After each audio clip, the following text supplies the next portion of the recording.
Slowly but steadily, most of the brands across the world are now beginning to understand the power of a brand. Every company has to innovate to survive and thrive. But I would choose a woman over a guy simply because they do the work more diligently. We don't use women well into our workforce. Fail करने में क्या problem है?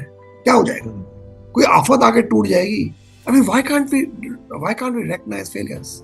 Well, I was in Taj in 2611 with my wife. I actually look at it as humongous amount of learnings. And I see so many times I failed in those 12, 14 hours when I was there with my wife, with the terrorists. It made me a better human being at the end of it. So good evening and welcome to yet another edition of Thinkly Talks. Today we are in conversation with Shrijeet Mishra, an alum of IIM. Shrijeet has an impressive career of over 4 decades, leading and turning around large businesses, global businesses. In his stellar career, he has been an executive director with Unilever, CEO at Benetton Coleman, and currently he is the Chief Innovation Officer and Head Group Services at ABG. Welcome to the talk, Shrijeet. Thank you, Vivek. So, I think there's just so much to unpack, with your, I would say, 4 decades of, wide, eclectic, diversified career. Why don't we just begin by you just walking us through your journey and, how did choices come about and, kind of made you travel, this path? Look, I was very clear that I wanted to do management in my other career. I, in fact, left engineering after getting engineering.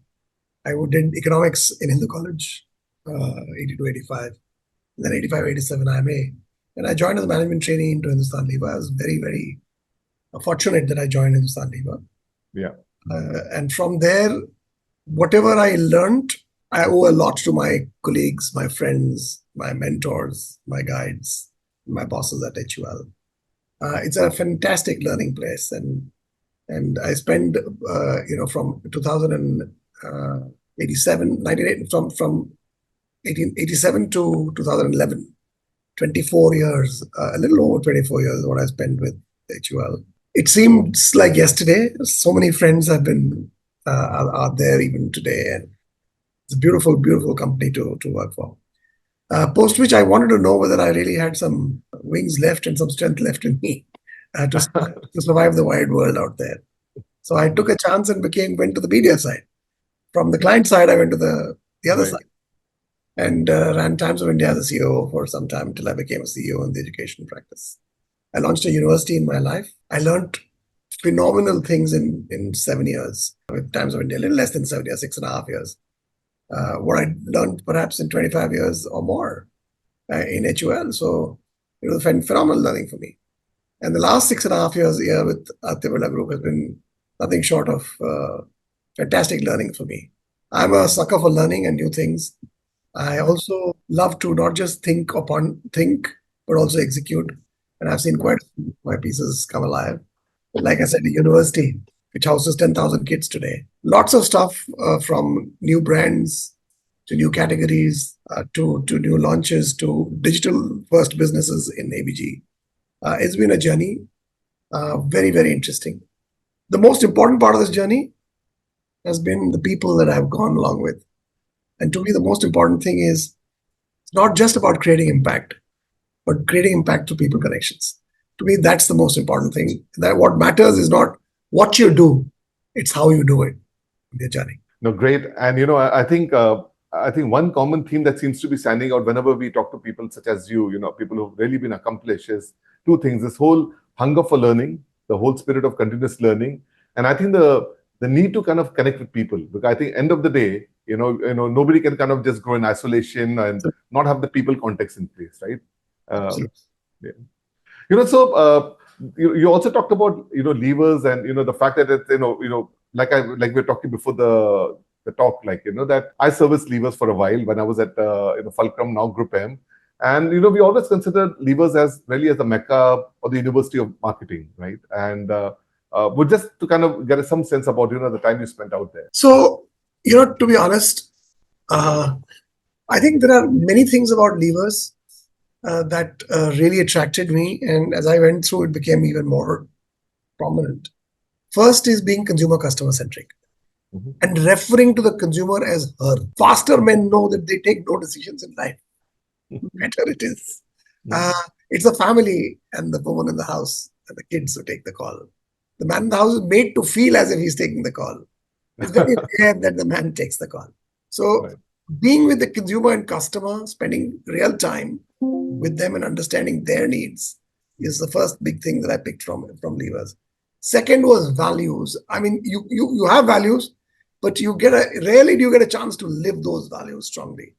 And some things may not happen. It may take a little longer than normal, but that's okay. But you don't budge on your values. Very important. And that's second thing that I picked up from levers very, very strongly. Third is focus on the issue, not the people. If you focus on the issue, most of the time it's external rather than internal. Right. You will solve the internal problem as well. So focus on the issue rather than the person, and where the person comes from is the third piece that levers taught me extremely well. And I think fourth, more than teaching me, I've had my best of friends even today are from levers. They continue for a long period of time. We are very much in touch. The gatherings are massive. It's sheer delight to catch up with old friends and with the youngsters who are doing so well. Great. So, before we kind of double down on today's topic, which is really built around innovation and strategy, and of course, we'll touch about your tenure at Bennett and Coleman, another great company with a great legacy, and of course, ABG, which has just been kind of going gangbusters, I would say, over the last couple of decades, right?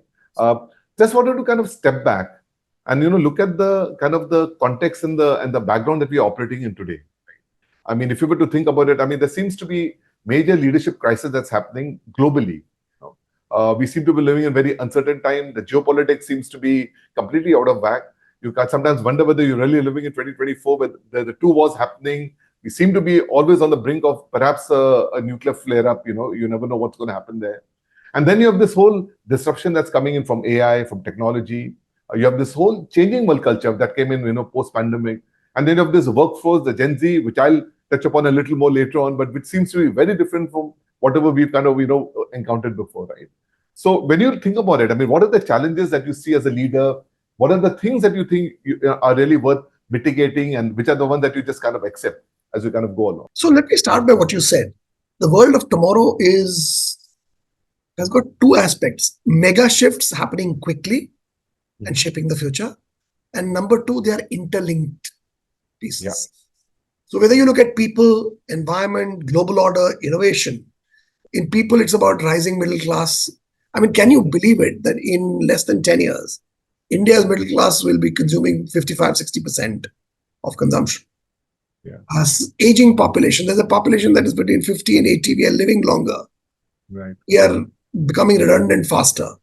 The opportunity, we have the money, the kids have moved. There's an aging population, but what we call seenagers. You've seen the world, you have the money, but Right. it's another one. Environment, we all know it. So transition to net zero, how do you get there? How do you keep the balance between, imminent water stress, food security is an issue. And I think you touched upon the thing about rebalancing global trade, the India-China impact, the cyber security is another major one that's coming through as a part of the global order. It's really, really critical for the future. And from an innovation perspective, the advent of automation, digitalization, and emerging technologies. When I asked my father what technologies he knew, or my grandfather, they would always tell me there were 5 technologies in their lifetime. Today, there are 5 technologies every 3 years. And it's changing at a fast pace. Right. So I think we have to figure out, how do we actually survive in a faster moving, interlinked mega shift world? And I think the way to do that is to understand that you have to keep both. You have to keep the consumer and customer at the heart of everything you do, irrespective of your function. It doesn't matter which function you come from. If you want to deliver value and valuation for all stakeholders, and I repeat, all stakeholders, and not just for the shareholders, you have to make sure that you are actually looking at the consumer at the heart of what you do. And I think there are many examples in this space. The critical thing are 2. One is, you have to move from what I call a VUCA. You're in a VUCA world, but that VUCA world is becoming, you need to thrive in this VUCA world. There are opportunities coming, but you need to have finer qualities. VUCA, I don't need to explain to you. Yeah. The volatile, uncertain, Uncertain, yeah. yeah, complex and ambiguous. The finer world that I'm talking about is how do you survive and thrive in this world? Yeah. Flexible, F, intuitive. You to be intuitive, what I call guttu. You have to develop a guttu over time. Non-linear, which is you don't have to think linear, excitable and responsible. So you have to deliver you to develop finer qualities to really thrive in this VUCA world. Very important to understand the second aspect, which is that to deliver both value and valuation, you have to look at the framework for growth in the future as an A model of growth, where the two pillars of the A are consumer customer centricity. First question you have to ask is, whose pain point am I trying to resolve and what am I trying to resolve here? The second pillar, when you are coming up with an answer or a solution or an experience or a service, is to say, am I driving the solution more sustainably than before? Which means that's the second pillar, driving business sustainably. Am I doing a better job on giving back as much as I'm taking from the environment? These are the two pillars of the A. And the connectors of the A are digital and data, innovation outside and inside out, and partnerships across the board. Partnerships with enterprises, startups, value chain partners, government, academia, etc., what have you.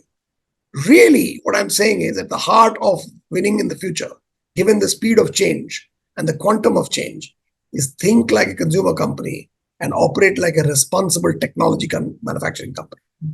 So very importantly, think like a consumer company and operate like a responsible technology manufacturing company. Right. That is what I think every business and every company will have to do in the future. Have you kind of written some kind of a manifesto based on what you just talked about? Well, it's my plan as I get into my next phase of life, give back through this road. Yes.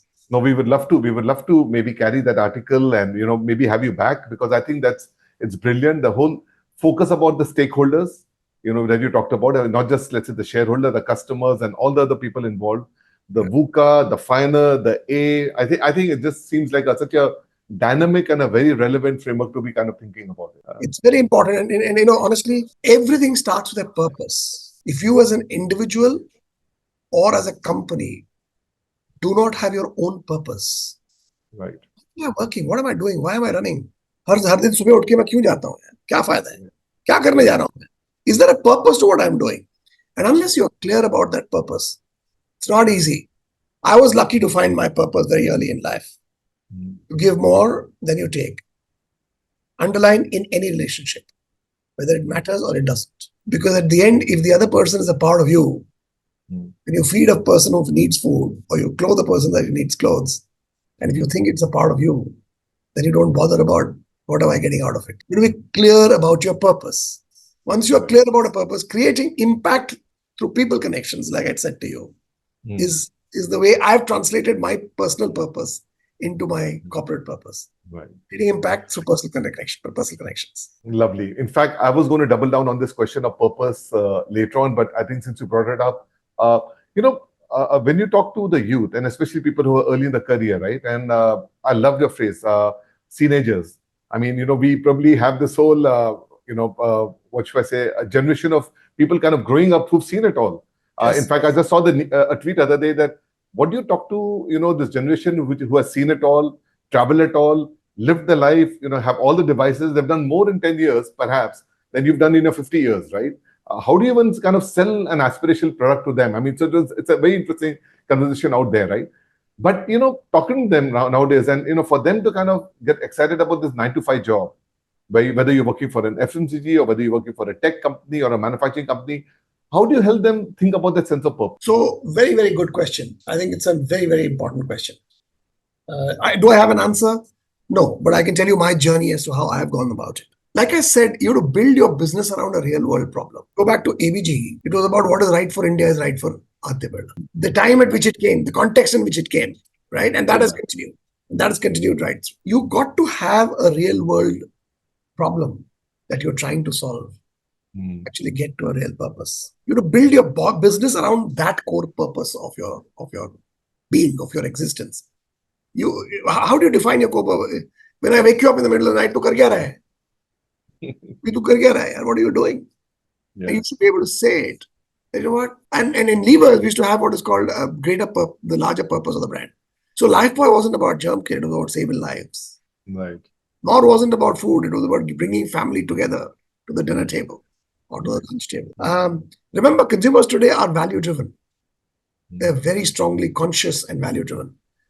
And they're looking for transparency and genuine contributions. So how do you get somebody to do this? It's a great question that you asked. I was lucky, like I said to you, purely lucky. And my definition of a guru is very simple. Somebody whom you can ask the same questions 20 times without having the fear of being judged. It is not somebody who wears a Girua Vastra. It's somebody you can ask the question 20 times, 30 times, 100 times. And he will answer it 100 times for you to understand it and internalize it without being judged. That's my definition of a true guru. And and therefore I strongly believe that you should get a mentor early in life. Earlier the better. He actually helped me find the purpose together. So, for example, he said to me one day, he said, you want to be rich, right? I said, of course I want to be rich. Who doesn't want to be? What nonsense are you talking? And I was all of 2021. What nonsense are you talking? Who doesn't want to be rich now? They said, you have read trigonometry, right? There's a numerator and there's a denominator. Don't only play one, play the other as well, which means richest is the man whose needs are the least. It's not what you acquire, it's also what you demand and what you want to show your lifestyle as. That's a great line. So richest is the man whose needs are the least. So think about it as a numerator and a denominator. It got me thinking. It really got me thinking. And I said, what? It's got me thinking. What am I doing here? You know, I was doing a role in Unilever of the region, and I used to literally go out on a Sunday night and come back on a Saturday morning. And my young daughter, who was then at 5 years, 6 years, she told me, Dad, why are you doing this job? I said, why? I mean, we all have to live life and, She said, no, we'll go to a smaller house. A child teaches you. My God. A child teaches you so much more. You just cannot imagine. And suddenly I stopped back and I said, oh my God, what has this child told me? Yeah. Why are you running? What? We live in a smaller house. Back to numerator story. It reminded me of that story. I had forgotten. It came back. So in many ways, if you are a learning organism, and if you're looking for a mentor, and a mentor that will suit you, not everybody is suited to everybody else. No. You will get a mentor who can manage you. Mentor has to choose you. The guru doesn't choose the mentor. It's the mentor who chooses the guru. And that's how it should be. But I think, I don't know, I don't have a full way of telling you, but only thing I can say is earlier the better. And don't complicate life. Have a purpose. Get to something. Like I said, for me, it was give more than you take. It's simple. It tells me what I want to do. The more you give love, the more you give trust, the more you respect people, the more you distribute things, the more you will get of that. You're not doing it to get it, but it'll come because you will distribute more, you'll give more, you'll give. It's a growing piece. Life is not negative. We tend to. You've been in media on the other side. I've been in media. I think there is an opportunity to look at positive sides of life too. I think before we jump into innovation, I'm going to stay with this thought right now because I'm really enjoying this. How do you translate this larger mission? Your purpose is about give more than you can get. How do you transfer that mission to what you do in your day-to-day life? Because end of the day, simple. Any interaction that you have with anybody, somebody has come to you with a problem. What do? You confuse the hell out of that person and you'll give him 25 options. Many people do that. That's called deflection. You deflect. Right. I'm sorry, no. You must welcome people. It's a little painful on you. You have to take a little more load. But if you're a true leader, you must have the gumption of helping that person for the reason that he or she has come to you. It is extremely crucial that we translate all our actions on a day-to-day basis from simple things like anybody's come to you with a problem, helping him or her find a solution, connecting people. Somebody has come with a complaint. What do? I do a very simple thing. I tell him or her, connect me on your phone to that person. और अभी तीनों बैठ के बात कर लेते हैं. ये मेलबाजी में कुछ नहीं होगा. आपस में बैठते हैं और सल्टा देते हैं. Then 90% of the time the person will say, don't worry, I will sort out it. Then I will not forget. I will ask both of them when they're together, have you sort out that issue? Right. In the beginning, they would forget about it or they would leave it. Boss nahi kar raha, to chhod do. Later on, when you keep a tab on it, they realize that, oh my God, it's not just. So it's how you go about it. There is no one way for it. But you have to internalize and live this right through. Why am I even, by the way, I mean, when should you be saying give back? Give back is not an age when you give back. You give back every interaction. You give back at every point of time in your life. So it's an attitude to life. It's about, glass half full or half empty. I believe it is half full. Lovely. There's a related question from Pooja, and she's saying that which company or brand do you believe has clearly defined the purpose and are effectively putting that into action? Any company? I think, Pooja, many of the brands that are there, Unilever, all of them do it. Colgate does it, Nestle does it, many of the FMCG companies do it.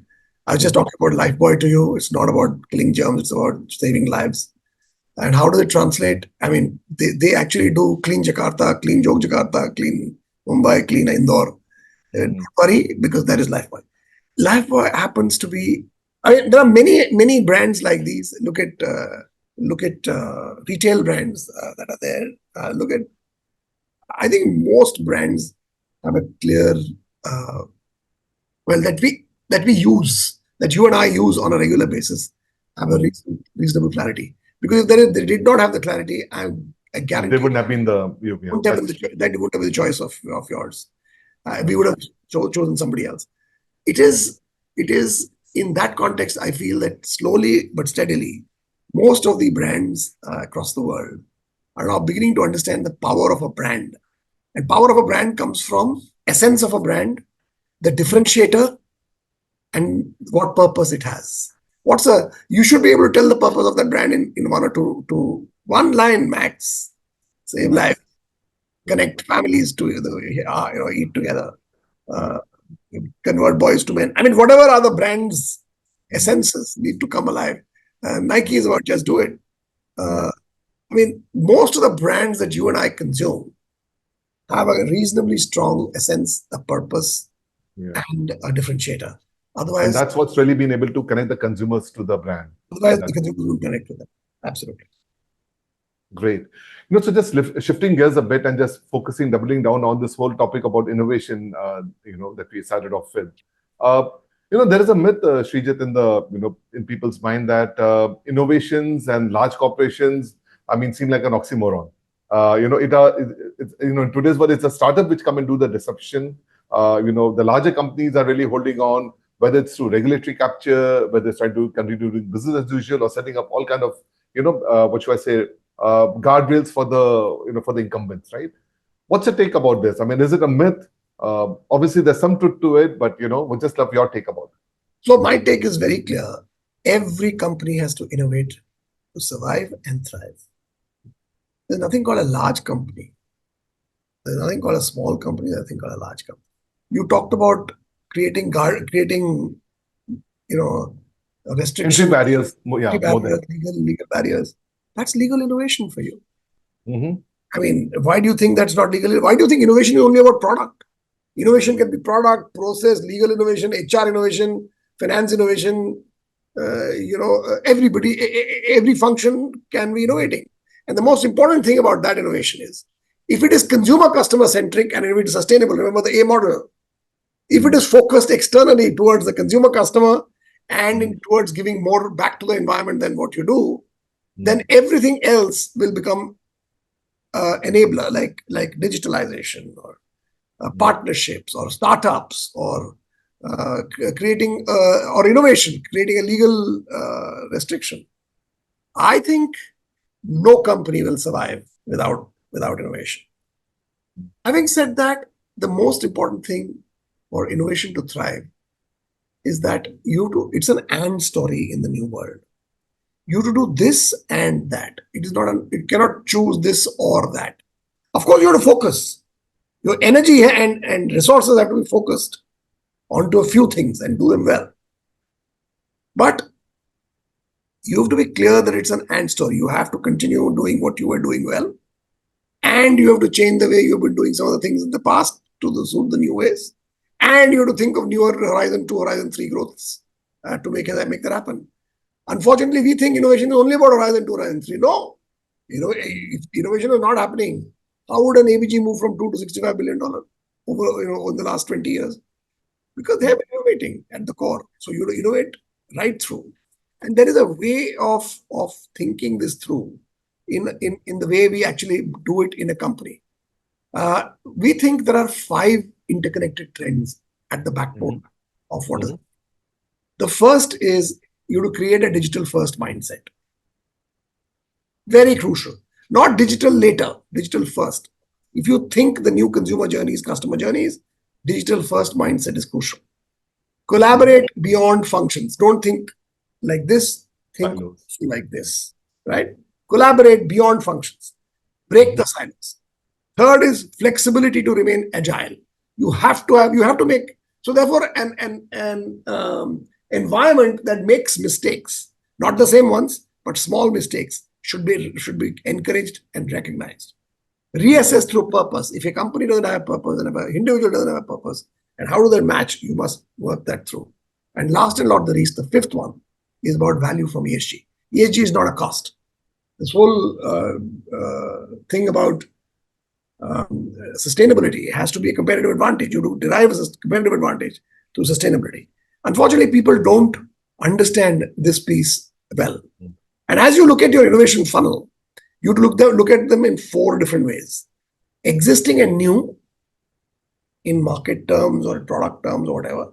And in offering terms, again, existing and new. So existing new in market terms and existing new in offering terms. And you look at things which are breakthrough, things that are vital to keep your shares, and things that will help you expand in either new markets, same product, or new offerings in the old markets. So all 4 of these quadrants, you need to find a way of looking at it. We believe somehow, and it has to be done by all functions. Everybody has to come together to deliver this. Unfortunately, we don't think like that. We think innovation is the prerogative of a few people. It's marketing, it is sales. Mera kya kaam hai? Main to finance banda hu. Mera kya kaam hai? I'm sorry, there have been such tremendous financial innovations, manufacturing and supply chain innovations. Reaching a stock to the shelf should be a supply chain problem, no? Why should it be a sales problem? Creating the offtake should be the sales and marketing guy's responsibility. Reaching the product on the shelf should be the responsibility of the supply chain team. It depends on how you look at it. And over a period of time, I think people have started understanding this and putting processes in place. It won't happen if you just think it through. You'd have a separate team. First is you'd have a separate team, which looks at short term and medium and long term. First need. Number 2, have processes for innovation. 3, develop capabilities for innovation. 4, look at both inside out and outside in partnerships to fast track innovation. And 5, most importantly, enable innovation and ask for innovation to be done in every function, led by every function, but cross collaborate to focus on the consumer customer and the driving more sustainably. Right.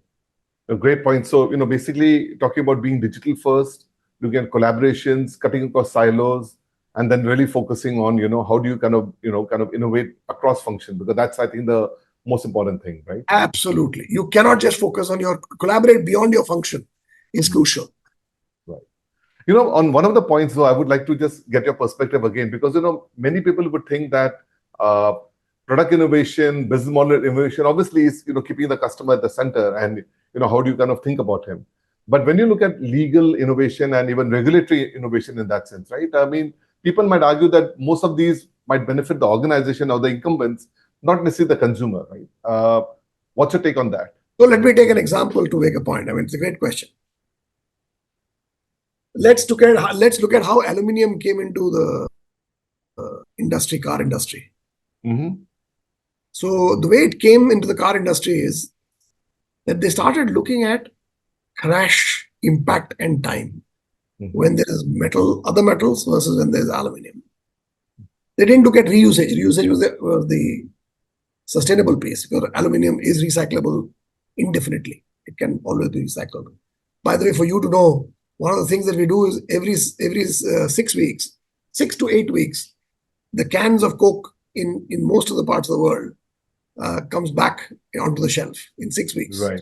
Right. So Amazing. we recycle it. And we are now doing it, we have begun to do it with some cars and vehicles as well. So what they did, they actually got the government to change the law because they showed a crash test which showed that if it's aluminum, the chances of survival are immensely higher than you are inside a car. The absorption of the force. Yeah. Shock absorption, the chances of you to survive Right. way higher if you've got aluminum than if you've got this. Right. That got the government to change the law. And that's when the whole game started. Right. So you to think it of course had a consumer benefit.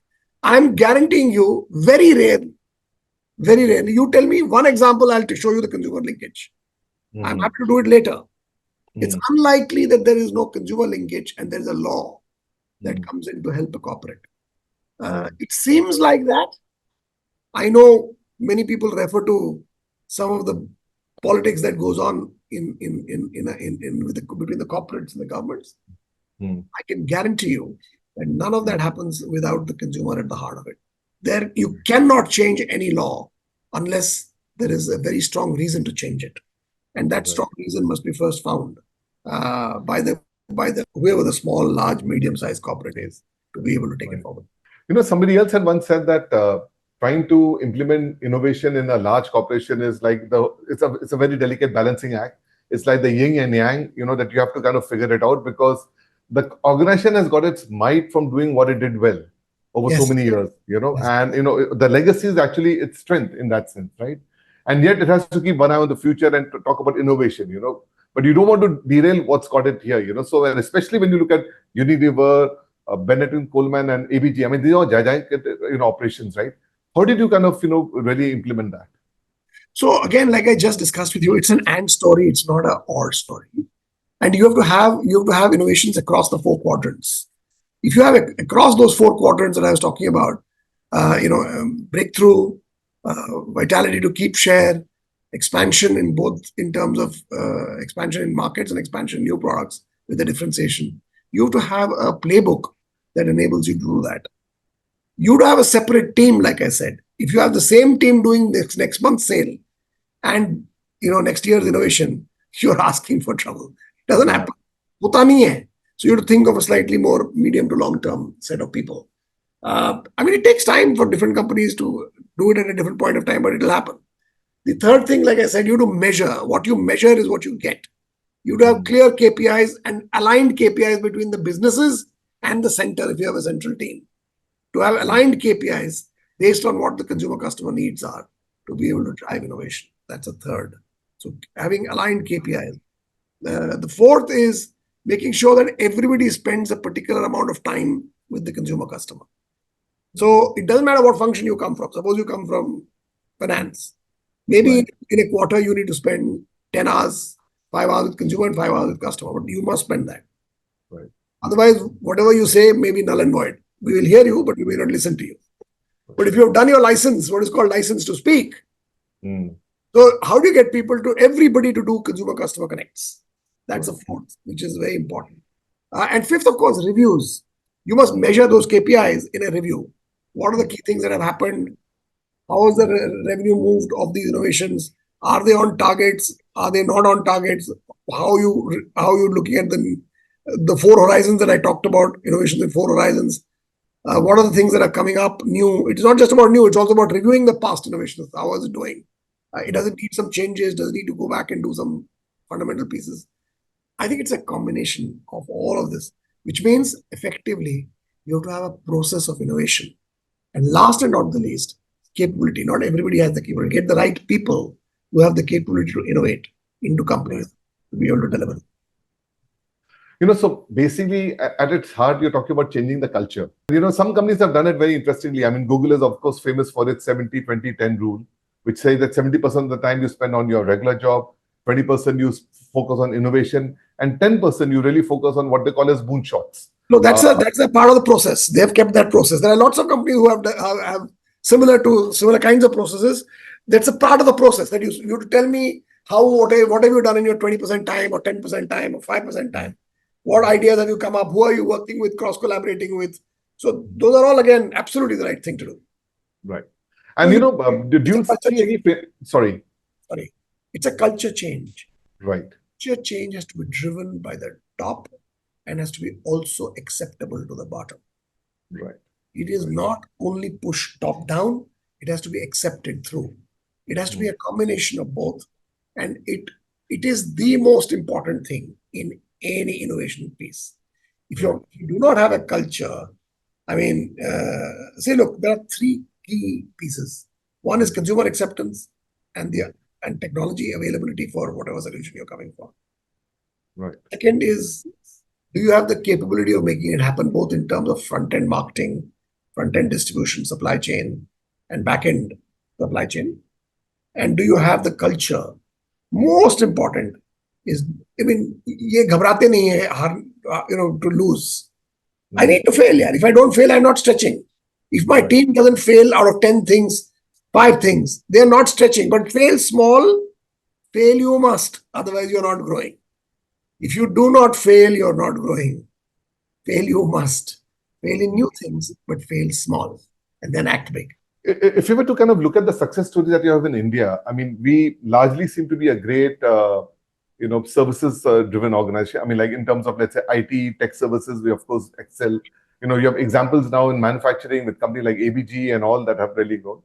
But, when you kind of look at that product innovation, when you try to look at that kind of a story coming out of India where, let's say, globally it gets accepted, we don't seem to be having too many. For example, obviously the tech culture that you have in the Valley gets whether it's a digital first product or the digital native product or even a physical product like the iPod, iPhone and all comes from there. The Japanese and the Koreans have done an exceptionally good job when it comes to the cars and the white goods and everything. What do you think is a missing link out here? Do you think it just seems to be, we'll have a moment sometime out there, or do you think there's something deeper that's probably holding us back? So I think certainly we will have our moment, but we can't wait for that moment to happen. What are the gaps today, if you ask me, for the future? Why doesn't it happen? It does happen. I don't think we are exaggerating to make the point. And I agree. Of course, absolutely. I agree with your exaggeration to make the point. When you look at other countries versus us, we have the strength. We have 3 big areas of gaps. One is we have a big population. उनको चलाना ही बहुत बड़ी problem है बस. Correct. Innovation के बारे में कुछ लोग जैसे मुझे कहते हैं कि आपका दिमाग ठंडा है इसलिए आप सोच रहे हो. मैंने कहा sorry, I'm just. Yeah. The reality is that if you don't have food in your stomach and if you don't have basics in life, you'll be struggling for it. Then it's unlikely that you'll think for innovation. But I think, having said that, there are 2 or 3 gaps. The first one, I don't think we give a lot more focus on idea generation rather than execution. You go to Southeast Asia, you watch the difference. I worked in Asia across the board, and Africa and Middle East and Turkey. The execution in Asia, go to Indonesia, Vietnam. The reason why those countries are really going to shine in the next 30 years is because their execution is brilliant, absolutely brilliant, at different level. They are delighted with great execution. We as Indians are not. We are ideas people. Okay? मैंने idea दिया था वो. Any 90% idea can be made into a 10% if it is not executed well. And any 25% idea can be made into a 90% success if you execute it. So the power of execution is not our strength, is not our suit, is not our strength. And therefore we give much more focus on innovation in the idea. Number 2, if we don't use our women folks well, everything being equal, I'm saying it absolutely, clearly, that I would choose a woman over a guy simply because they do the work more diligently. And they will tell you the way they see it. I personally believe transparency, authenticity, and diligency is something that I've found in women, and we don't use women well into our workforce. That's our second big gap in India. We just ठीक है, हाँ, we'll see. It's a stated policy, but it's not acted upon, if I may. And the third one I would think is that we don't simplify things. We love to complicate it. For example, failure. Fail करने में क्या problem है? क्या हो जाएगा? कोई आफत आके टूट जाएगी. I mean, why can't we recognize failures? I mean, let's start I'm very happy to look at it. Let's do a failure prize ceremony. करते हैं ना? Let's do it. I'm very happy to do it. Let's encourage sharing of failures. Yeah. Let's celebrate failures. We only want to celebrate success. कैसे होगा? डरे हुए इंसान है सब. That's the third piece. सब डरे हुए इंसान. नहीं fail मत करना बस. बचपन से दिखाया गया. You start giving. Why do you think these things are happening with youngsters? Right. Telling my wife, who's an educationist, I said, no, you start giving stars in the lower KG days. Yeah. The kid is used to getting stars. जिस दिन star नहीं मिला वो पूछता है star क्यों नहीं दिया तुमने? So this is like, we are kind of institutionalizing fear or the art of not failing. Failing is bad. Failing is not good. I'm not saying failing is good either. Yeah. I'm saying failing is a must to grow. It's a very different statement. If you do not fail, I ask my teams 2 questions in every meeting. What have you failed on last quarter? Personally and professionally. First question. I answer it first and they answer it next. Second, what have you done for the first time in your life? Last quarter. You grew. I mean, I went to Davos to speak. My God, it was minus 23. I thought I'm finished. I survived minus 23 and did well.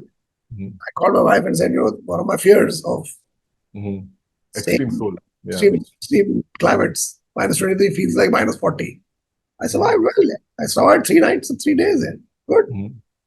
So I think these are the gaps, not using the women well, fear mongering, or should I say, and not sharing enough, and success, giving more focus to. And I'm saying I'm very happy to, and honestly, I'm very happy to institute a prize for all 3 areas. For execution, failing, and for sharing. I think you should start encouraging some of these. Again, I mean, Google, of course, is famously known for celebrating failures.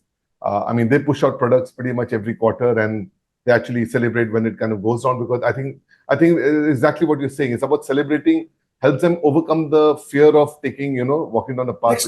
Exactly. नहीं तो वो तो नहीं गलत बात कर दिया. अरे ऐसा क्यों लिखा? Correct.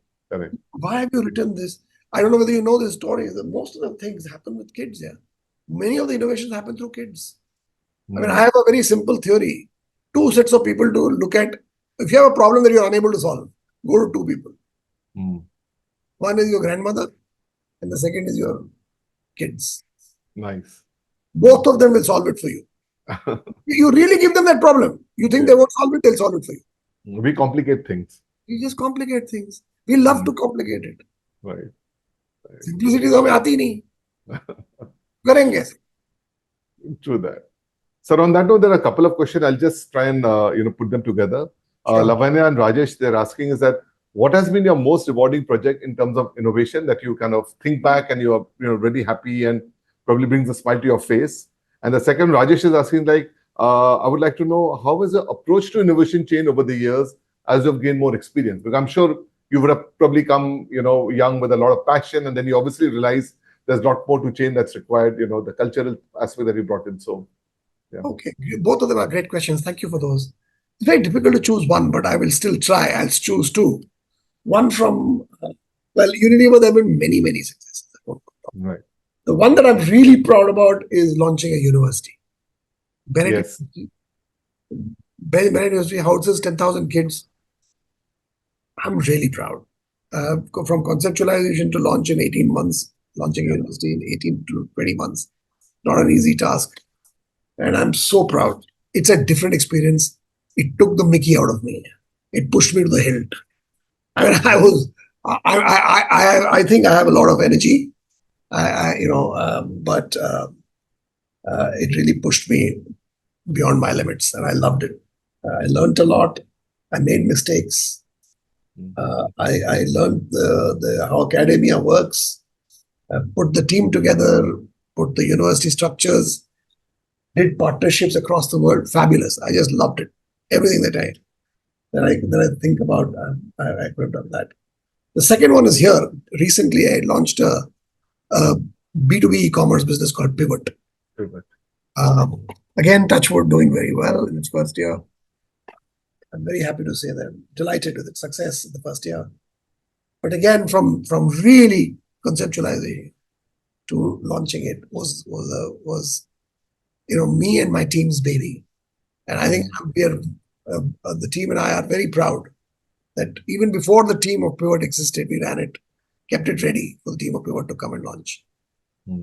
It's a fantastic bunch of people that we have put together, and I have no doubts in my mind that it will be successful. These are two pieces that I want to share a strange story on. Well, I was in Taj in 2611 with my wife. Please don't ask me any questions beyond this. No. Because it's personal and I would like to, I use it for teaching kids, for example. I actually look at it as humongous amount of learnings. And I see so many times I failed in those 12, 14 hours when I was there with my wife with the terrorists, or I spoke, how I spoke. It made me a better human being at the end of it, and a better human being, and a better empathizer of how do you act when you're in real trouble, and who are the real. How do you really take out from the shaft the real heroes, and how has the second question was, how has innovation changed through the years? Yeah, how have you changed, your process of innovation, your view towards innovation? I think the entire game, what I used to do, if I were to do now, certain things haven't changed. Consumer, customer, pain point. How do you drive them? Consumer journey, customer journey, differentiation, purpose. Some of those pieces have not changed. But the entire process has changed. It's faster. You don't take, so I was, again, another story. I was told to launch a brand in 21 days. So I was, when I started to launch it, I was told in HUL में ऐसा नहीं होता है. So we said, अच्छा HUL कहाँ है, बुलाओ भाई उसको. अगर HUL में नहीं होता है तो उसको बुलाओ, पूछते हैं, उससे बात करते हैं, कैसे कर सकते हैं. So I was taken in front of somebody who I regard as my guru. Okay, and he said, here are the three things. Are you doing it? I said yes. And he said, go ahead. And that's the beauty of top leadership, that encourages you to say, you've done the fundamentals and the basics, don't worry about it, we are with you. Right. The rest is history. They became big successes, and even today, the biggest skincare brands in the country. Nice. The reality is that the process has changed, as far as become faster. Digital and sustainability have come in like nobody's business. It is very decentralized now. Like I said, it's every function. It's also decentralized somewhere. It is cross-functional in the other. It is crowdsourcing and collaborations have become much more than before. Using accelerators and incubators and fast-tracking learning through startups has become very different. So there's been a lot of change. And I jokingly, sometimes when my mother was alive, I used to tell her, थोड़ा जल्दी पैदा कर दिया आपने मुझे. I really, really wish that I can, and I know that I will continue to learn, because if you're not a learning organism, Right. So there is a lot of shift and change, but fundamentals haven't changed. Nice. And sir, thanks so much for sharing your personal story about 2611. I mean, appreciate you sharing that part of your life. Must have been difficult, and like you said, I won't go further down that path. Talking about pivot, I just want to also understand, startups go through this a lot, right? Because you're constantly trying to innovate. I mean, startups are innovating for their very survival, right? And I think one of the biggest questions that the startups have to ask themselves is, do they double down this path or do they pivot? And any thoughts that you've had, because obviously when you start, there's 10 innovations out there. Not all of them, can be successful. You know when to stop and when you don't, you pull back and pivot or maybe abandon. Any thoughts on that? What is it that you look for before you decide what needs to be done? So I think, look, one of the key characteristics of survival or success for the future is adapting, quick adaptation. That's something that that you will need. You have to be extremely adaptable. You have to be willing to kill what you have done very quickly and moving on to the next thing. Because things have changed and things are moving much faster. I genuinely believe that what does a startup bring to the table?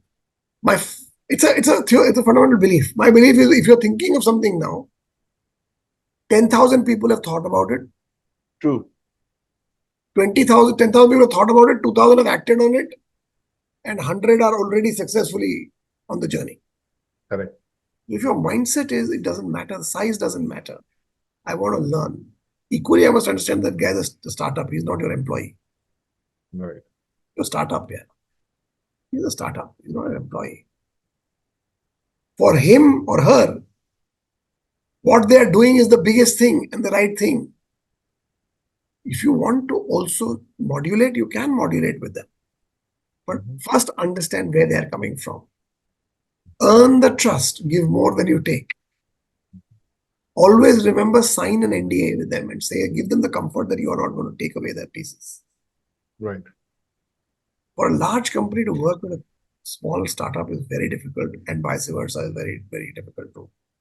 But therefore, you need to have a team like my team was. I had a small team that works with startups and connects startups. And it is crucial that you do the learning from them. You fast track the learning. And then if you're creating a platform, let's say I'm creating a logistics, how do I save energy costs or logistics costs? I'm creating a platform.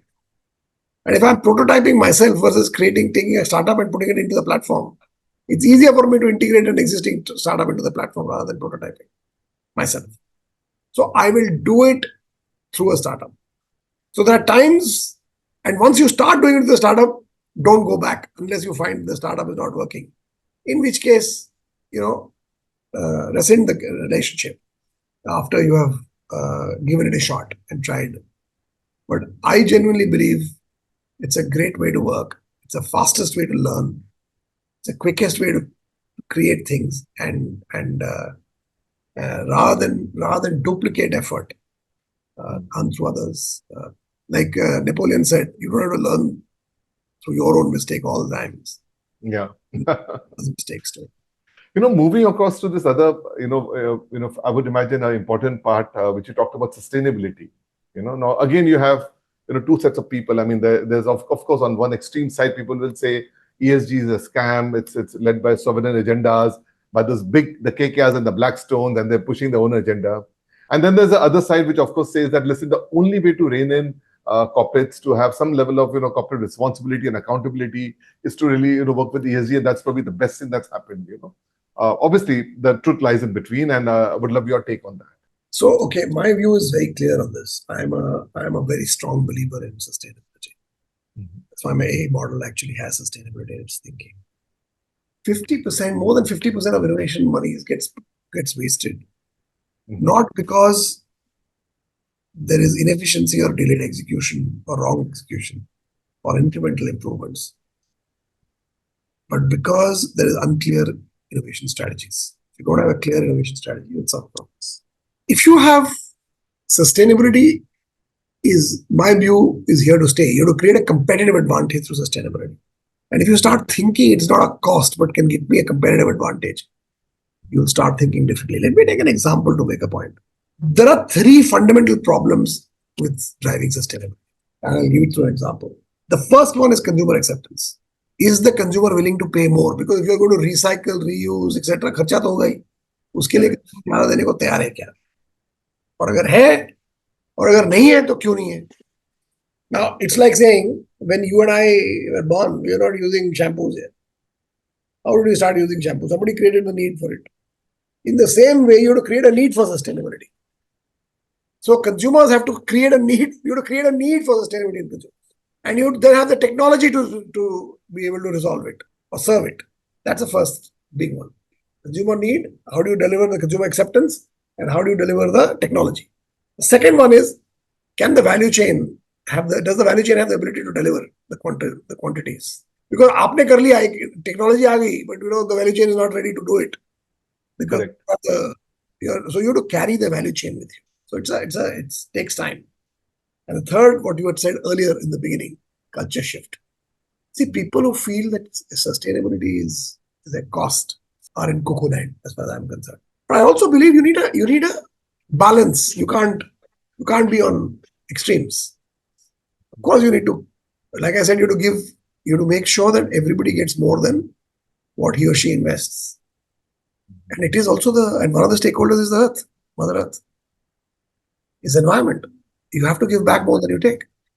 Otherwise, what's the point? So I think if you create a competitive advantage out of sustainability, let me take an example to prove this.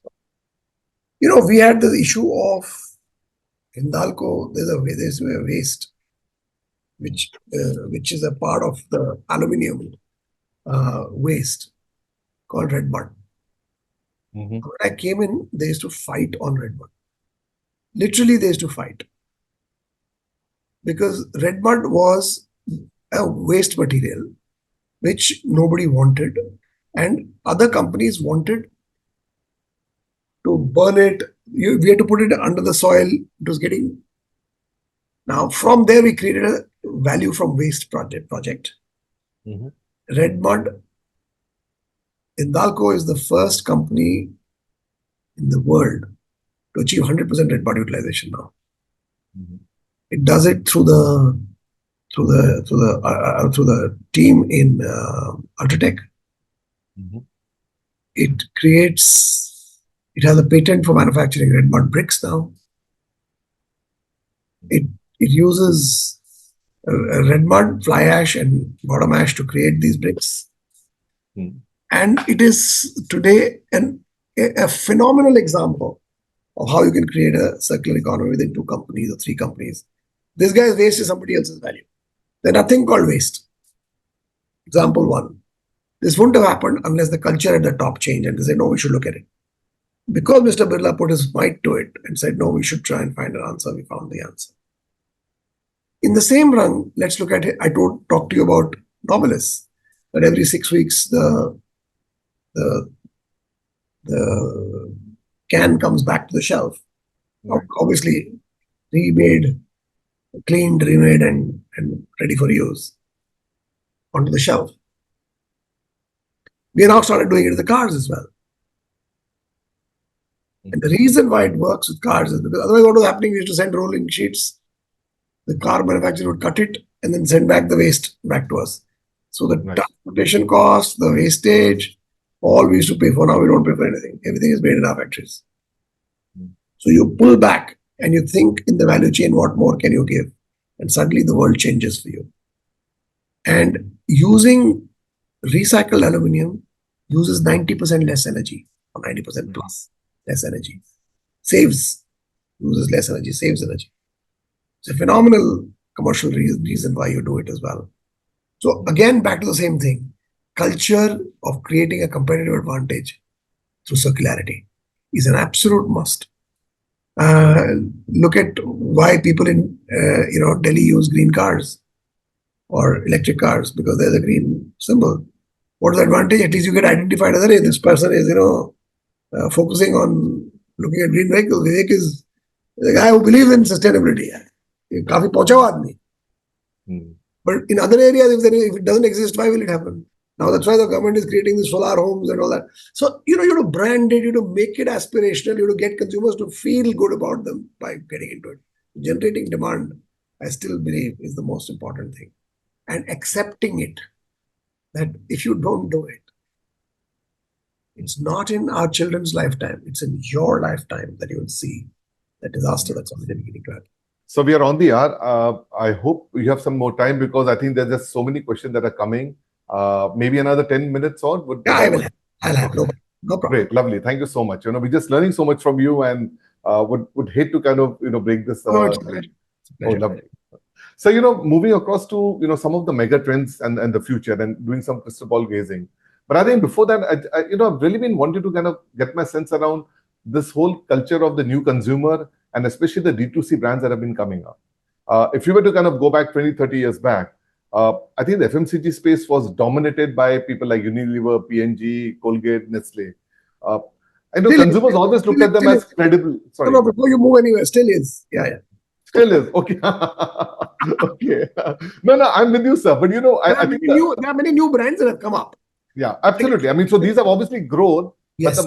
I think the buying basket, if you were to look at the consumer, the D2C brands are kind of seeping in. And I think I was looking at it, it's gone up from, let's say, around 5% to around 20-25% in some of the other markets, right? And it's a very fascinating shift because, like when I was, let's say in Group M, at that time we used to really see that, I think there was credibility, there was heritage that we attached to the big brands.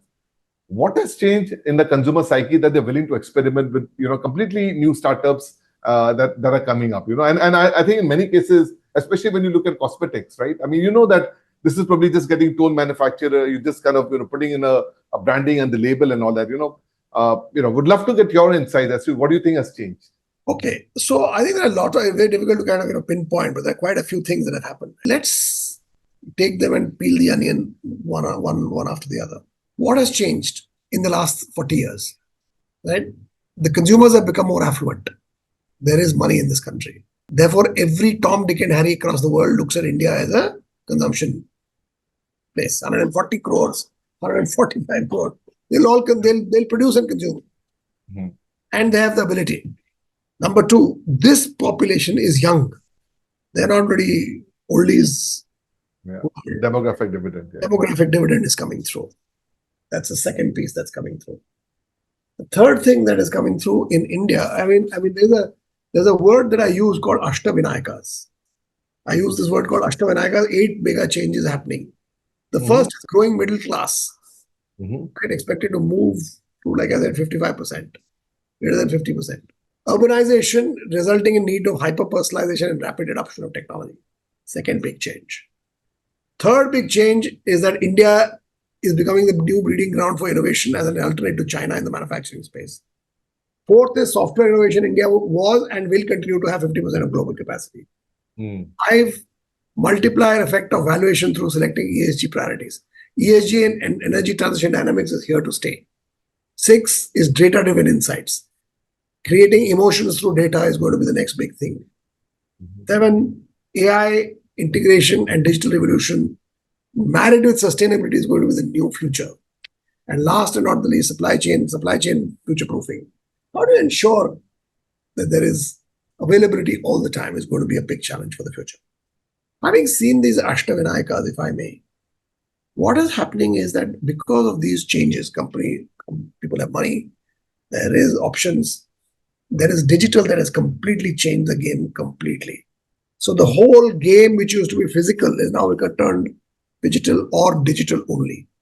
My view, personal view. I mean, I'm happy to take responsibility for this view. Many of these brands will grow up to a point D2C.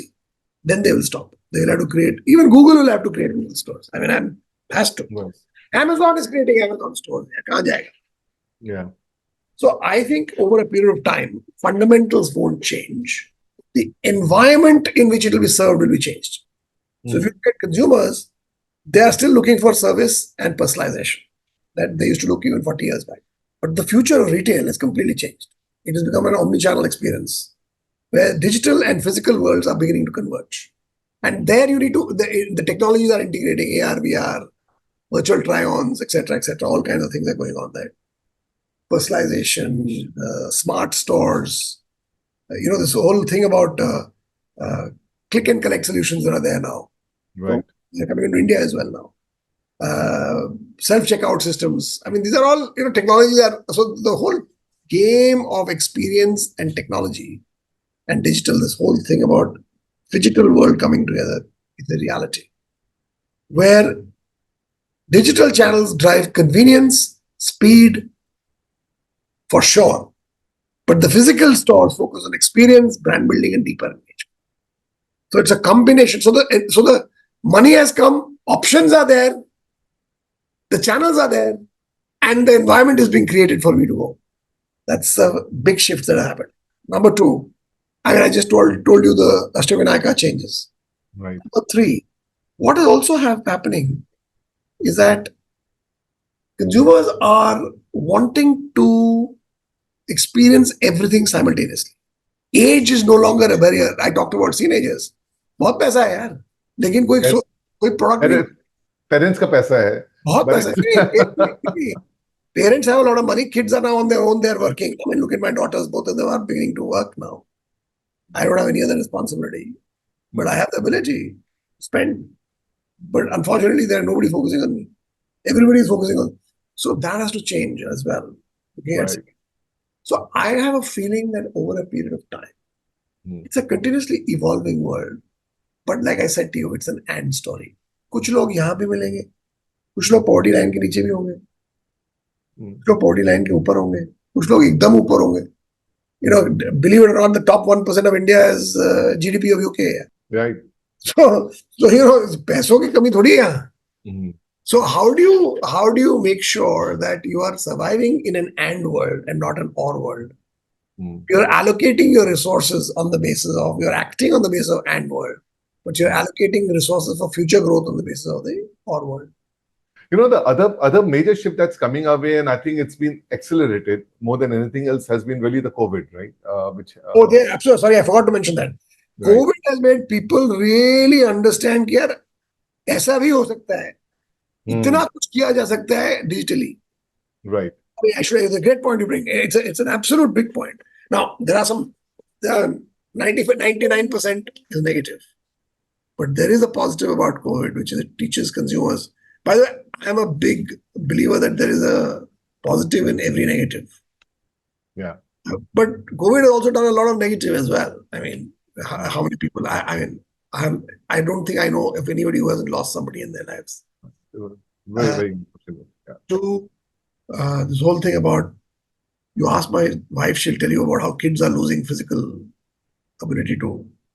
किताब लाके वो यूं करते हैं, you know. Right. Can't open they're doing this. What do? They are COVID children. Yeah. Interactions are much weaker. So a generation of people, and I believe generation is 2.5 years, which is why I'm saying a generation. And COVID was 2.5, 3 years. A generation of people will be actually there who will have these problems. So but the positives of COVID, in whatever positive way, is they taught us that things can happen digitally. You don't have to travel all the time.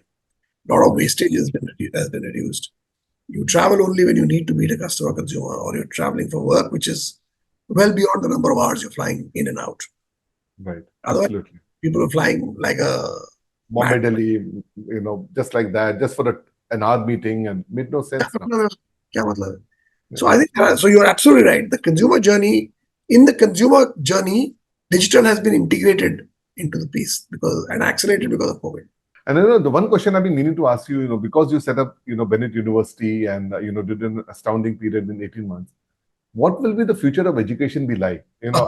I would say that, Coursera in some ways just, was the starting point of this whole, massively online courses. And now you have got so many companies and so many platforms, and every university needs to have an online course, I think that's probably going to be the biggest disruption that you're going to see. So your take would be really, I love education. I love to learn from young kids. Look, the future of higher education lies at the cusp of intersection of the technology, the industry collaboration and curriculum developed along with industry curricula, and a most important thing of lifelong learning.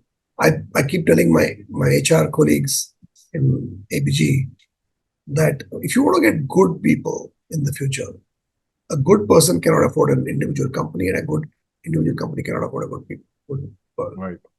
Vice versa. So it is at the cusp of intersection of technology, industry, collaboration for developing courses, and lifelong. That's the first point. The second point is technology integration to personalized learning. Enable personalized, immersive learning experiences. Why should I go to the class between 9 and 10? Question that you will ask. I personally believe you should, because there is so much more to learn in interactions rather than just the lecture. But if for some reason, if you've not been able to go because you had some problem, you can look at that lecture later. It's all recorded and kept. So I think there is technology coming to the aid of this. Third, you don't need to travel. You talked about travel. I can give a class sitting here to Wharton kids. They'll actually see me and experience me sitting there because of VR today. Right.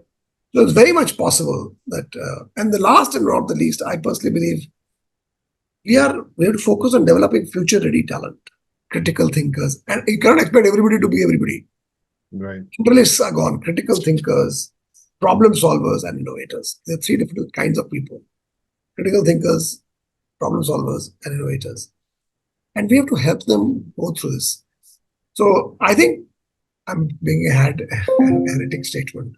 50% of your course needs to be functional, Hmm. and 50% needs to be cross-functional. Right. A real industry need. A real industry need. So it'll have that need. But do you see the expensive university courses persisting? Look, if they don't have value, they will not.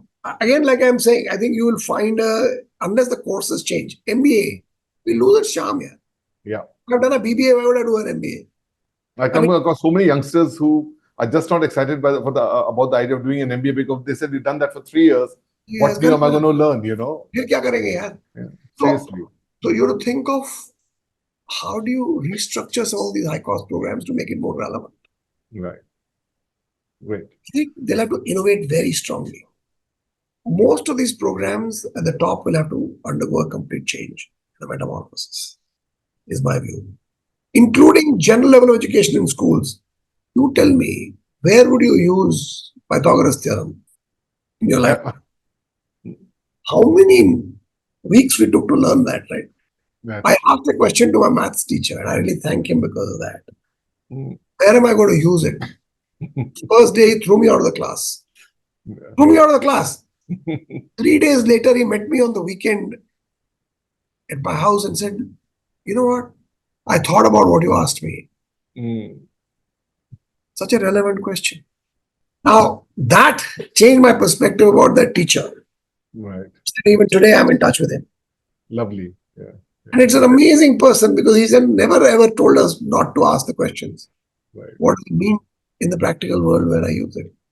So it has got to be more practical, more user-friendly, more real-world problems need to be solved out. And Skill.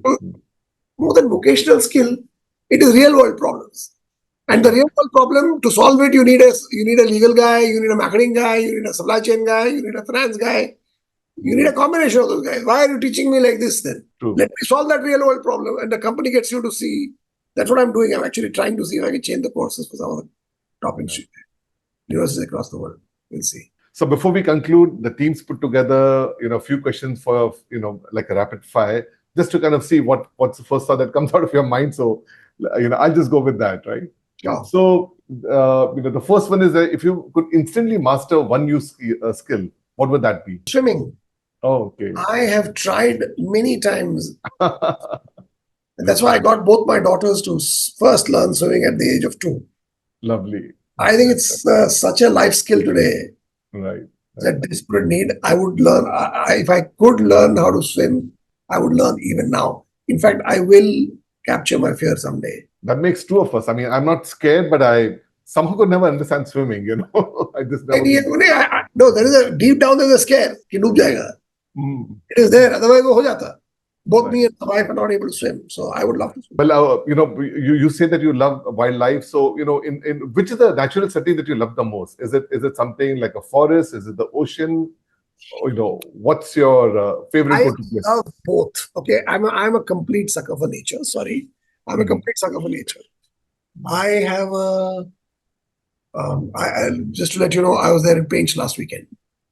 I go on a Friday night with my wife and friends. I come back on a Sunday night, so I don't take any leave. Lovely. But I do it at least 5 or 6 times in a year. Nice. That's great. So that's forest. I mean, you learn a lot from nature. Mm-hmm. Many of my leadership lessons have come from nature, have come from those areas. Mm-hmm. But if you ask me, where do you like to live between a forest and a sea? I prefer a sea. It's calm, it's serene. Absolutely. Yeah. It's just, it's inspirational to me.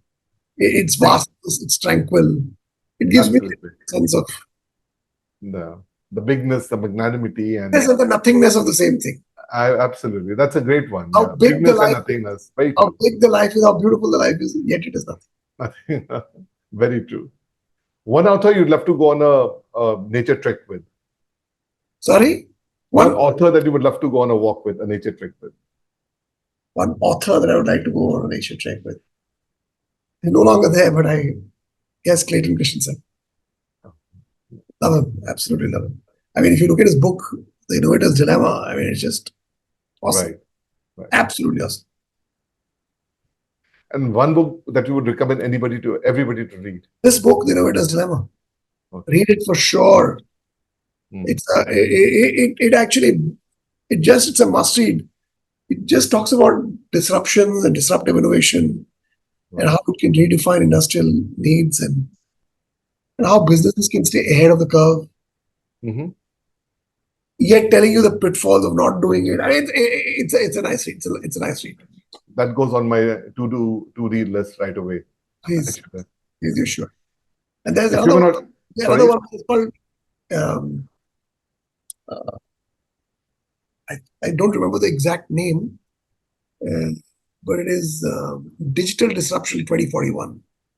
Typhoon. It stunned the hell out of me. You know, I happen to be a part of a small group that I don't know how I became in that group. They're all youngsters in that group, some oldie like me in there. So the youthful in you is there. So they were actually, AI can actually tell you what you're thinking. Scary on one hand, and so liberating on the other. And I'm a big believer in AI. I believe new jobs will come, but if you're lazy, you learn new skills, then you'll be a dead person. That's true. So you have to be up to speed. And the last question, really, if you were not in the corporate world, if you were not really, in Aditya Birla, at Unilever, at Bennett, what would you have done? I would have been in a university of repute, learning and teaching. Wonderful. Probably the noblest and the most fulfilling, work that somebody could do. I would have done that. And I hope you start writing soon, because I think we've got such, amazing, advice and, nuggets of, wisdom today. You really should be putting pen to paper on that. Even if I may say so to somebody who's so much senior. Yeah. Thank you, Vivek. I really appreciate that. And I'm looking forward to putting pen to paper sooner than I can imagine. By the way, both my daughters are writers. My father was a writer at the age of 19. Oh, lovely. So I'm sure it's just about taking the time out to discover that. It's just the time out. So I will take the time out. I've started writing on LinkedIn. Okay, lovely. And I hope to keep that up. Thank you. Great. So it was a wonderful, thank you so much. We've spent, more than 20 minutes more. It's like 1 hour, 20 minutes. And thank you so much for your time. I think the audience has loved it. And there's just so many questions. I couldn't take them all, but it was lovely talking to you. Thank you. Thank you, Vivek. Really appreciate.